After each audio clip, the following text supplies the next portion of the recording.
तुलसीदास जी की प्रेरणादायक कहानी। तुलसीदास जी श्री राम के परम भक्त थे। जब वह श्री रामचरितमानस लिख रहे थे, उन्होंने एक चौपाई लिखी।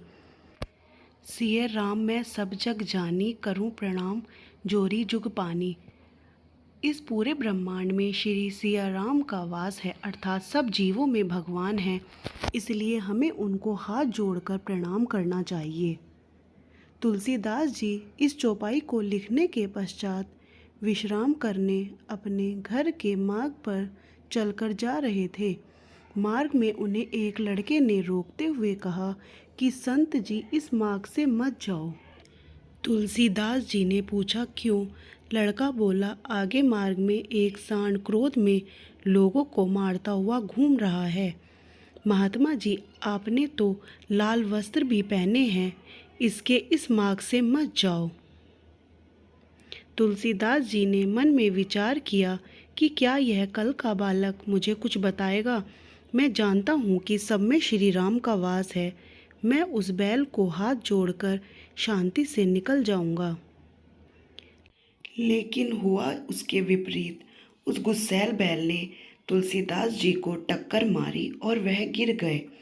इस घटनाक्रम के पश्चात तुलसीदास जी विश्राम करने जाने की बजाय सीधे उस स्थान पर पहुँचे जहाँ पर वह रामचरितमानस की रचना कर रहे थे।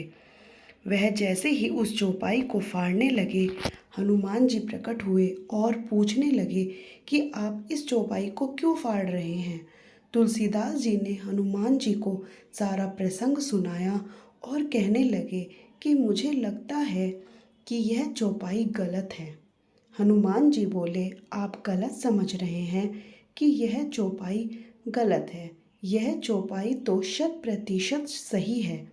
तुलसीदास जी, आप उस बैल में राम को देख रहे थे, लेकिन आपको उस बालक में राम क्यों नहीं दिखा, जो आपको उस बैल से बचाने के लिए पहले ही मार्ग में खड़े थे। उन्होंने ही तो आपको बोला था कि बाबा इस मार्ग से मत जाओ। यह सुनकर तुलसीदास जी का क्रोध शांत हो गया। तुलसीदास जी की इस कहानी से हमें शिक्षा मिलती है कि हम बहुत बार पहले घटने वाली छोटी घटनाओं पर ध्यान नहीं देते और बड़ी समस्याओं का शिकार हो जाते हैं।